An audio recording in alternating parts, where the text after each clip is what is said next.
Con este video que se quiere hacer referencia a la teoría política. Los expositores son Audrey-Xiomara Campo Quintero, Blaidy Mayerlin Montes Buitrago, Teresa Pinto Sepúlveda, Wilder Eliezer Castillo y quien le habla, Aminta Tolosa Cala. ¿Qué es política? Política es la organización de los hombres en una sociedad o estado donde se debe tener en cuenta que la política se basa en el hecho de la pluralidad de los hombres.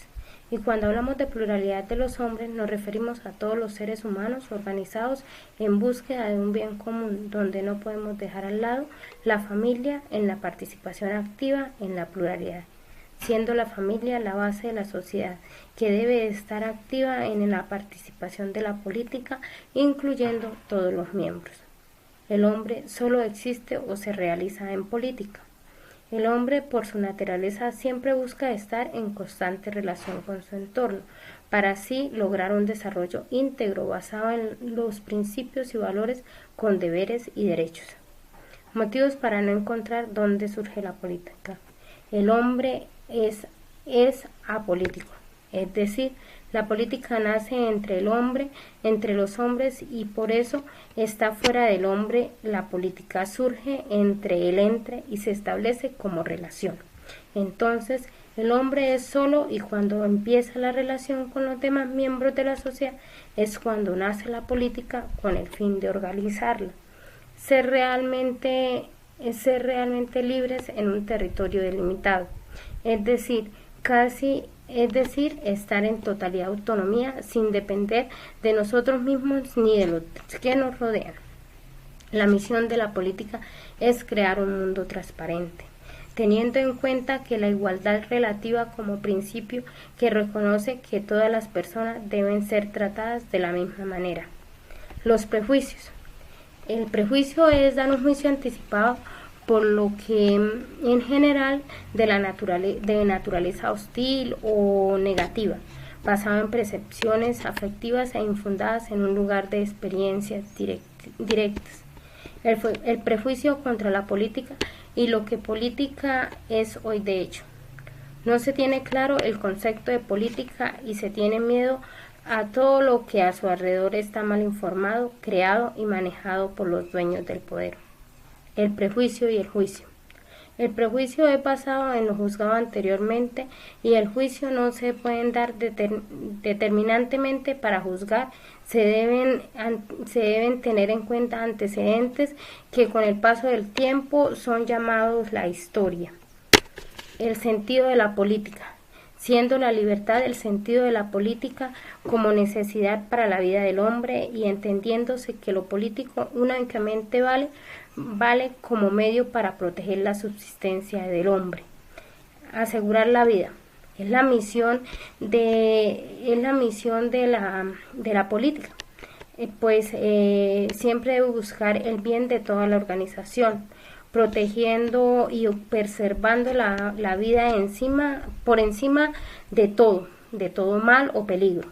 La historia ha jugado un papel muy importante en el transcurso de la política, pues el concepto de libertad ha desaparecido y se ha reemplazado en su totalidad por el pensamiento moderno de la política. La libertad política. En la lengua griega era libre quien estaba dispuesto a arriesgar la vida y no era libre el que amaba más su vida por encima de sus preceptos. Entonces, la libertad hoy es poder expresar libremente sus opiniones o escuchar al otro y dar a conocer todo lo que se está pensando. Aún todavía constituye para nosotros un componente inalienable de la libertad política. Lo político y la política. El espacio público solo llega a ser político cuando se establece en una ciudad, cuando se liga a un sitio concreto que sobreviva tanto a las gestas memorables como a los nombres de sus autores y los transmite a la posteridad en la sucesión de las generaciones. El papel de la religión. Las identidades religiosas han estado relacionadas con la política, jugando un papel importante en cuanto a la organización de las comunidades e infiriendo en el pensamiento y las tendencias políticas de la humanidad. El Estado y el hombre. El Estado es tan solo parte del cuerpo político cuyo peculiar objeto es mantener la ley, promover la prosperidad común, mantener el objeto público y administrar los asuntos públicos. Es un instrumento al servicio del hombre. Todos estos conceptos están basados en el libro ¿Qué es política? De su autora Aren Hanna. Gracias por su tiempo. Buenas tardes, mi nombre es Teresa Pinto. Continuando con la exposición, voy a hablarles sobre la ciencia y técnica como ideología de Jürgen Habermas. Jürgen Habermas es un filósofo alemán heredero de la dialéctica de la Ilustración. Su principal escrito, el que les acabo de mencionar, lo hizo en 1968, influenciado por algunos filósofos. Entre los más destacados tenemos a Martin Heidegger y a Max Weber.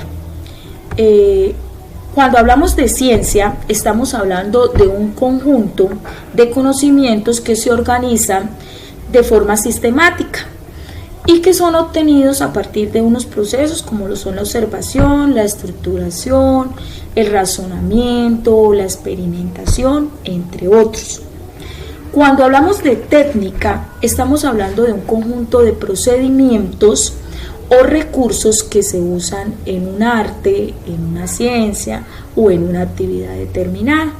Si hablamos de ideología, estamos hablando que se tiende a transformar o a conservar el sistema económico, político o cultural existentes.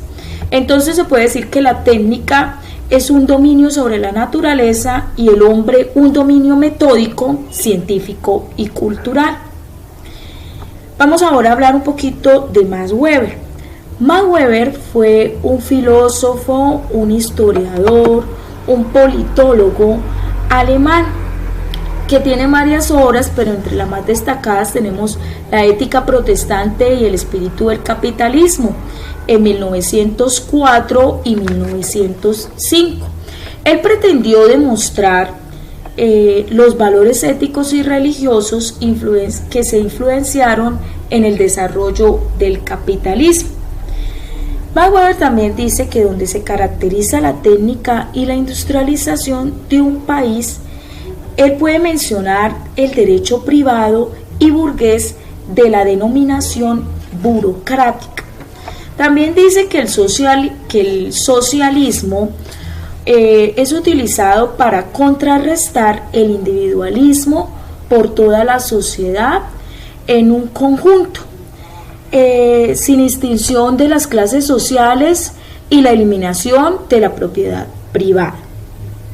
Max Weber propaga el proceso científico y técnico del proceso de la modernización, donde existen bipolaridades desarrolladas en estas disciplinas que giran en torno a un problema. Él piensa que la sociedad está entre la ciencia y la técnica.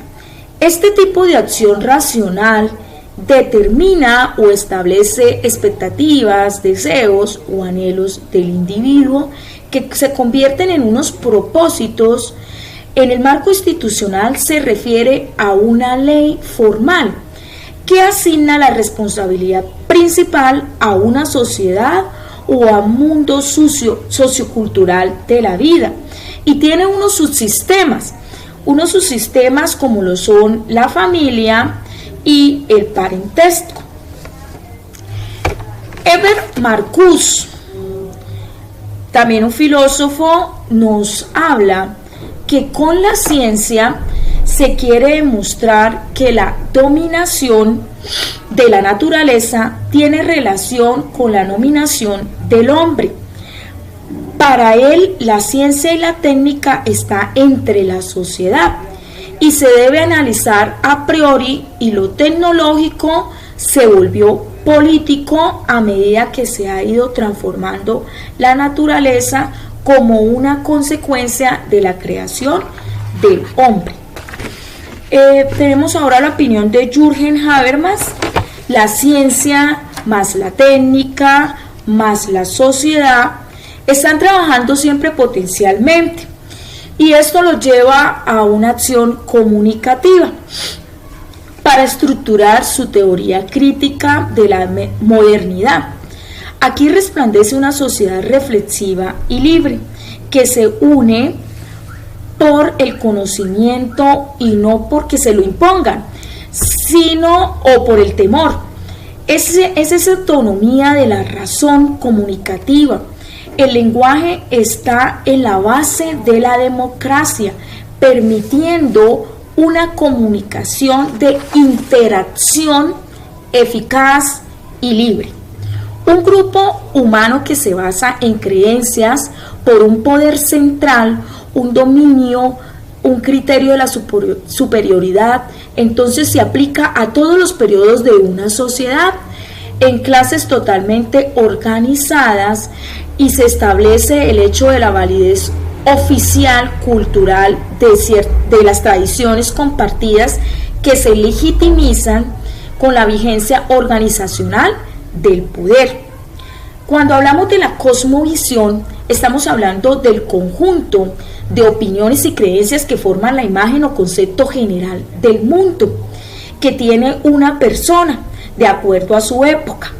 Max Weber llama secularización a la racionalización, ejercida mediante tres aspectos: el poder y la vigencia, la transformación en condición y ética, en términos privados, y la restauración, que consta de dos partes: la crítica de la tradición y la reorganización del material de la tradición. Más llevó a cabo la crítica de la ideología burguesa en forma de la economía política en su teoría del valor del trabajo.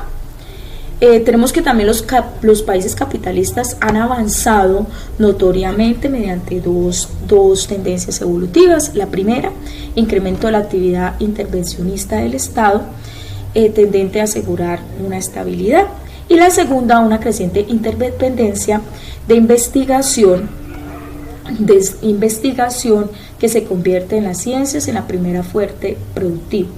Ambas destruyen esa constelación de marco institucional y sus sistemas de acción racional con respecto a fines que caracteriza el capitalismo de un tipo liberal.